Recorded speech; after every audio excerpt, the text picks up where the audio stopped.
I never thought I'd hear something so ridiculous come out of my wife's mouth. "One free night," she said, swirling her wine glass, her eyes bright with excitement.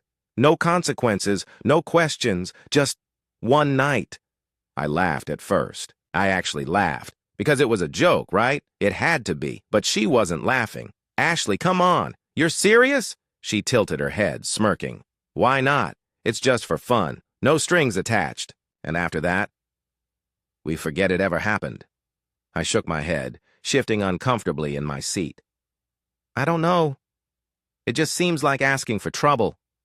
She rolled her eyes and leaned forward, resting her chin on her hand. "You're being so dramatic. It's just an experience, that's all. We've been together for years, babe. Don't you ever wonder what it would be like with no rules for just one night?" No, I didn't. I didn't because I loved her, and because that kind of shit only worked in movies, where everyone walks away clean with no scars.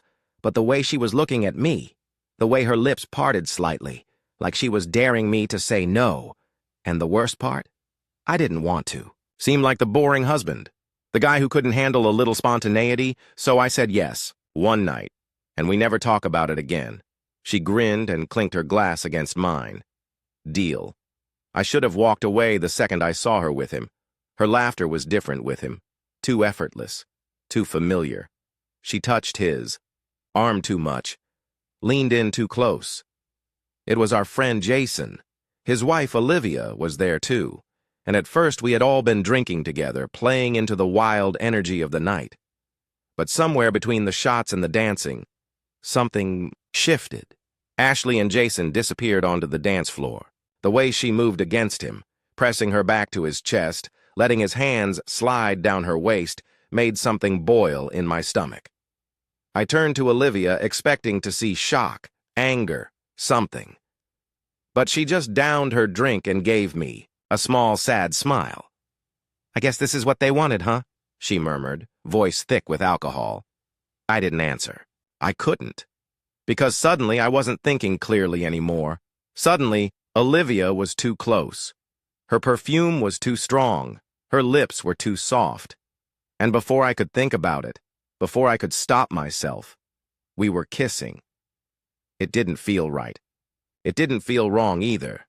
It just happened. The night blurred after that, between the haze of alcohol, the rush of adrenaline, and the sick, twisted logic that if Ashley could do it, so could I. Everything spiraled out of control, and by the time the sun crept through the blinds, I was in Olivia's bed. Ashley was nowhere to be found. Neither was Jason. We didn't talk about it, not on the drive home, not in the shower, not over breakfast. But something was different. Ashley didn't touch me the same way. Her kisses were brief, almost out of obligation, and every time her phone buzzed, she turned away from me to check it. She was never like that before. We had promised to forget, to move on like it never happened. But I couldn't, and I could tell she couldn't either. We had opened Pandora's box, and there was no closing it. At first it was small things. She started working late, more often, said she was catching up on projects or grabbing a drink with the girls. But the way she said it, it felt rehearsed, like she had practiced the words in the mirror. Then there was the phone. She never used to care if I picked it up, never had a reason to. But now, she kept it face down. She took it with her to the bathroom. When I walked into the room, she locked it without thinking. And maybe I could have ignored all of that. Maybe I could have convinced myself that I was just being paranoid until I heard her whispering into it late one night.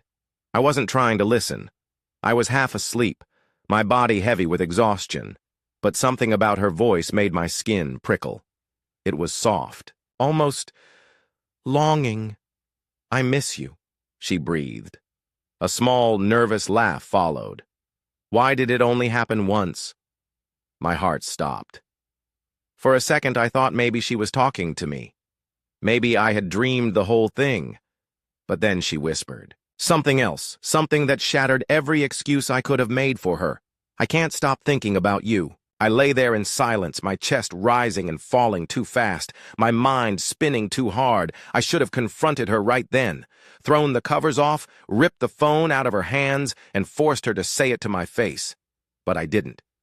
Because the moment I did, there would be no more pretending, no more excuses, no more lies to comfort myself with. So I closed my eyes and pretended I didn't hear a thing. I wasn't the kind of guy to snoop through my wife's phone. At least I never used to be, but something had changed. Ashley had changed. She used to laugh with me, sit close enough for our knees to touch, steal bites of my food even when she had her own. Now she kept her distance. Her kisses were quick, absent. She left the room whenever her phone rang, and I wasn't stupid.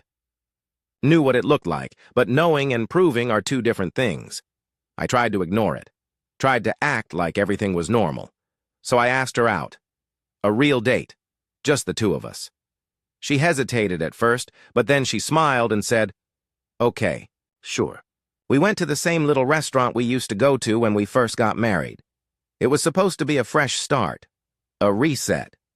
But she wasn't really there. She kept glancing at her phone, barely touching her drink. I tried to keep up the conversation, but it was like talking to a ghost. And then it buzzed. I saw the way her fingers tightened around it.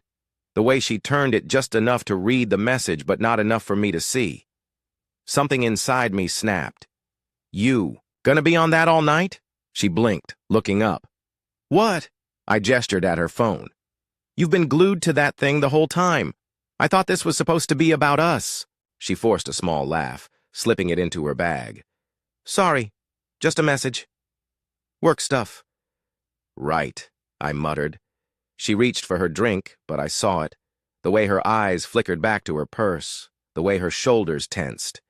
She was lying. Didn't plan to run into Olivia. I hadn't seen her since that night. Not really. We had exchanged awkward nods at social gatherings, but that was it. But there she was, sitting alone in a coffee shop, staring at her untouched drink like it held all the answers. And when she looked up and saw me, I knew. I wasn't the only one suffering. I sat down without asking. "Rough day?" I asked. She let out a dry laugh. "You could say that." We sat in silence for a while. Then, quietly, she asked, "Does it feel like they just moved on?" I knew exactly what she meant. "They didn't just move on," I said, gripping my cup. "They're still in it." She exhaled shakily, running, a hand through her hair. "I thought it was a one-time thing," she whispered. I thought Jason regretted it." "Yeah," I muttered, my jaw tightening. "Me too." And then we sat there, two people who had been cast aside, staring at the wreckage of our marriages. The lies weren't even creative anymore. Ashley started going out with the girls more often. Always the same excuse, always the same forced smile. So one night, I followed her.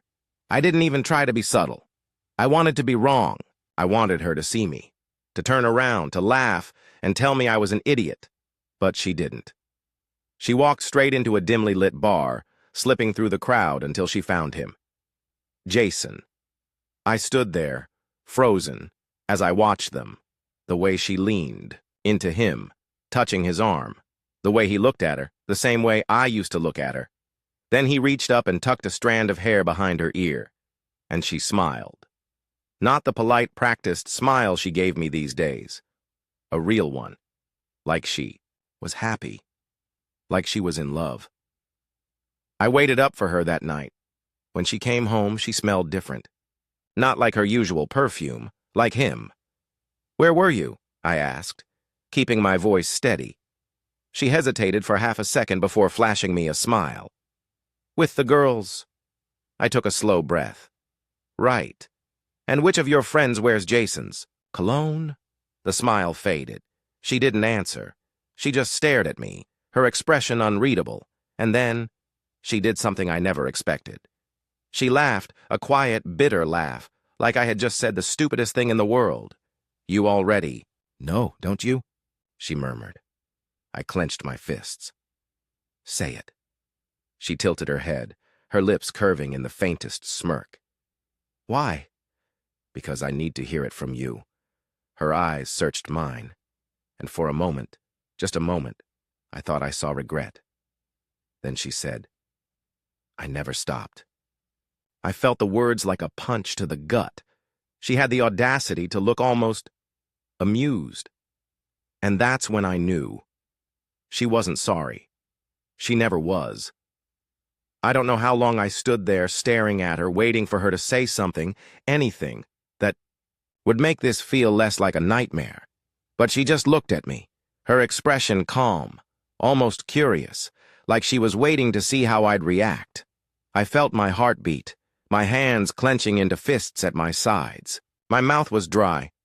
My pulse was too fast. You never stopped, I repeated, my voice hollow. She didn't even try to deny it, and that was worse than if she had lied. The long night I didn't sleep that night, Ashley did. She just climbed into bed, turned her back to me, and within minutes, her breathing evened out, like nothing had happened, like I hadn't caught her, like she hadn't just admitted that she'd been lying to me for months.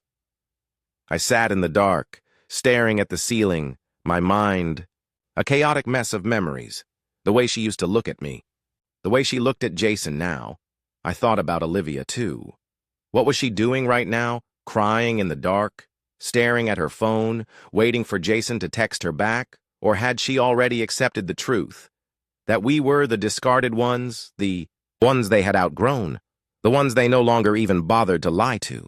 Around 3 in the morning, I grabbed my keys and walked out. I didn't know where I was going.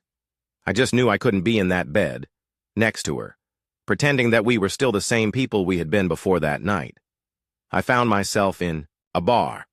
Not the same one Ashley and Jason went to, somewhere quieter, darker. I ordered whiskey, didn't even look at the brand, just took a sip and let the burn settle in my chest. That's when I saw her, Olivia. She was sitting at the other end of the bar, staring at her drink the same way she had in the coffee shop. She looked up, met my gaze, and for a moment, neither of us said anything. Then, she let out a slow, exhausted sigh and patted the empty seat next to her. I sat down. She didn't ask why I was there. I didn't ask her either. We both already knew. She traced the rim of her glass with her finger. Did you know he started wearing a new shirt every time he sees her? Like he's putting on his best for her. I let out a dry, humorless laugh. Ashley wears that red dress, the one she never even let me unzip. She exhaled through her nose, shaking her head. It's disgusting, isn't it? I took another sip. Yeah. We sat there in silence for a long time. Then Olivia turned to me, her eyes dark with something unreadable. What if we did the same thing? She asked. I glanced at her, raising an eyebrow. What do you mean? She leaned in, close enough that I could smell her perfume. What if we gave them a taste of their own medicine? I stared at her, waiting for her to say she was joking. She wasn't, and the worst part, I wasn't horrified by the idea. It started as a simple plan, something small, something to make them see. We started spending time together. At first it was subtle, just a few social media posts, a couple of pictures where we stood too close. Then we escalated. We accidentally ran into Jason and Ashley at their favorite bar, laughing too loudly, touching too much. Olivia reached for my hand at just the right moment, and I let her. Ashley saw, and for the first time in weeks, her expression shifted. Not amusement, not boredom. Something else. Something that almost looked like jealousy. Good. Let her feel it. We kept up the act. For a while. Dinners, late-night drives, even a weekend getaway. But something was wrong. Ashley and Jason weren't reacting the way we expected. They weren't angry. They weren't jealous. They didn't care. The night Olivia moved in with me just to push the game even further, we expected some kind of explosion. But nothing happened.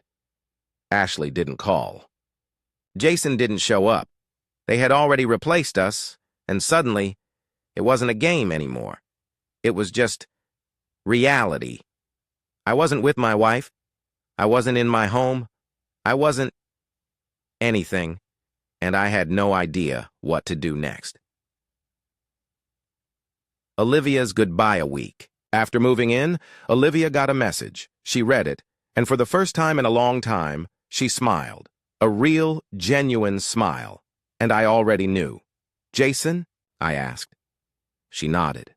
She didn't even look guilty. 2 hours later, she was gone. She didn't need to explain. She had been playing the same game as me. And she had won, or maybe she had just stopped playing before I did. I was done with the games. With the pretending, but Ashley wasn't. She showed up at my door that night, her makeup perfect, her hair curled. "Let's have dinner," she said, smiling, like nothing had happened. I looked at her, at the way she carried herself, at the way she still believed she had control, and I knew. This was my final chance.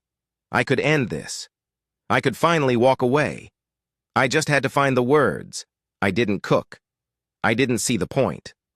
Instead, I ordered from her favorite restaurant, the one we used to go to before everything fell apart, the one where we used to sit too close in the booth, where she would steal fries off my plate and laugh when I pretended to be annoyed. I wasn't trying to be sentimental. I just wanted her to feel the weight of what we had lost. Ashley arrived on time, dressed in that same red dress, the one she wore for him. She smiled like this was just another night, like we were still the couple who used to spend Sundays tangled in each other's arms, like she hadn't been sleeping with my best friend for months. "Wine?" she asked, taking a seat across from me. I poured it without answering. She sipped it slowly, her eyes scanning my face. "You look good." I didn't return the compliment. She let out a soft chuckle, shaking her head. "Still mad?" I laughed. Not because it was funny, but because I couldn't believe she had the audacity to act like this was nothing. "Mad?" I echoed.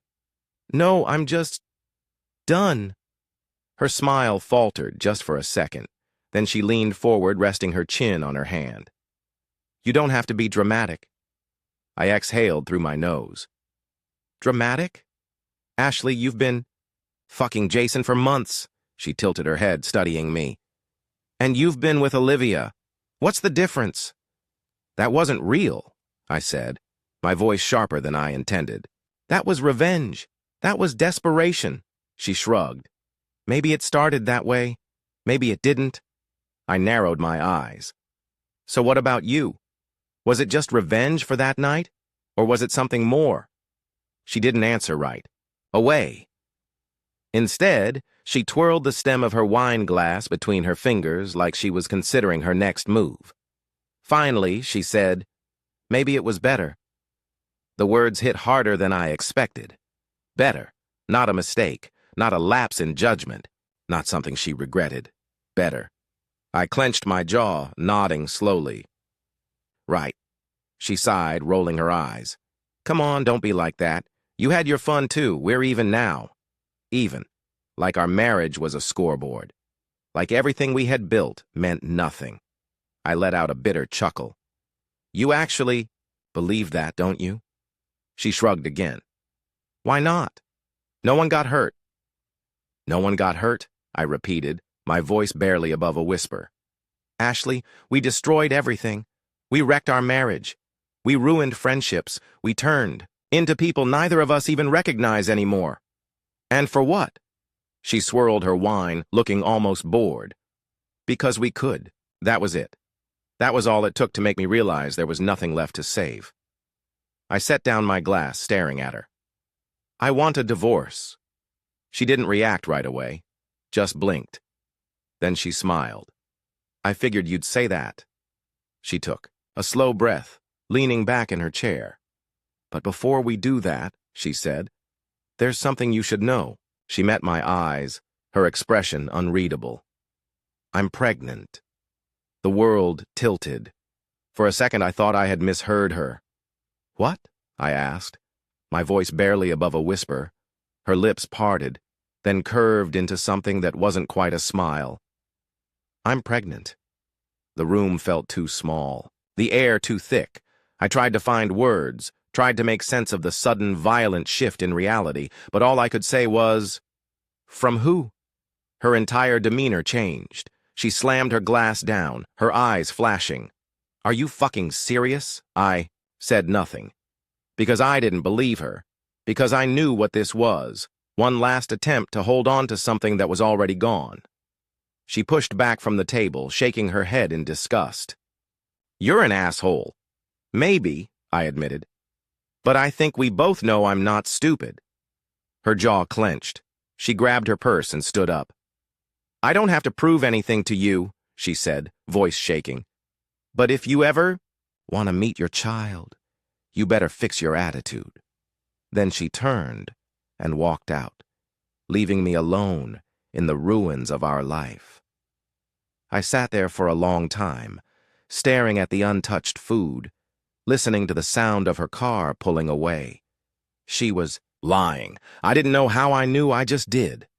Maybe it was the way she had said it. Maybe it was the way she had waited until the last possible second to drop it like a bomb, hoping it would change everything. Or maybe it was because, deep down, I already knew the truth. This wasn't my child. And even if it was, did it even matter anymore? We had broken everything. Torn apart every thread that held us together. There were no more rules, no more boundaries, no more love. And now I had to decide. Stay, take a DNA test, and tie myself to this disaster forever, or walk away and never look back. I picked up my glass and drained the last of my wine, the bitter taste clinging to my tongue. For the first time in months, I didn't feel angry. I just felt tired. I didn't know what I would do. But I knew one thing for sure. Ashley and I were done. For good.